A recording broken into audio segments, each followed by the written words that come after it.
Les doy la bienvenida a este vídeo en el que hablaremos sobre el comentario de textos dramáticos. El drama reúne todos aquellos textos que se crean para ser representados.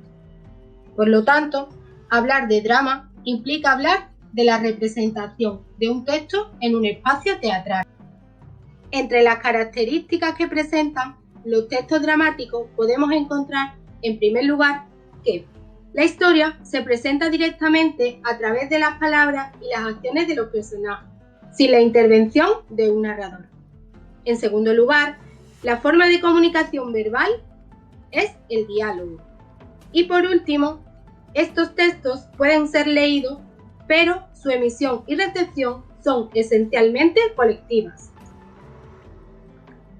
Ahora pasaremos a comentar cuáles son los tres grandes pasos para analizar un texto teatral. En primer lugar, es necesario contextualizar dicho texto, para después analizar su contenido y, por último, sus aspectos formales.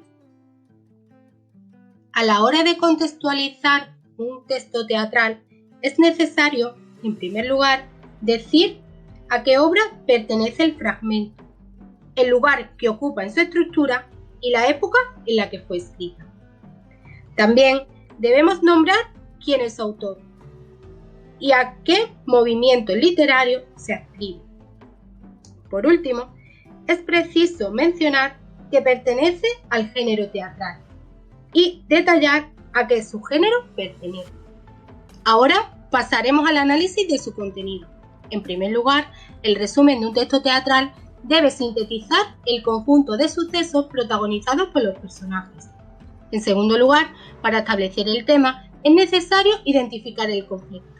En tercer lugar, debemos caracterizar brevemente a los personajes, para después analizar el lugar donde se desarrolla la acción y, por último, el análisis del tiempo, donde es importante diferenciar entre el tiempo del discurso y el tiempo de la historia. Por último, a la hora de analizar los aspectos formales, debemos tener en cuenta que la estructura de una obra teatral se suele dividir en actos, escenas o cuadros. Por otro lado, los textos dramáticos cumplen con una función poética que podemos ver a través del uso de los recursos estilísticos. Además, es necesario diferenciar entre un texto principal y otro secundario. Al primero pertenecen los diálogos, los apartes y el monólogo, mientras que al segundo las acotaciones o didascalias. Para terminar os propongo esta actividad.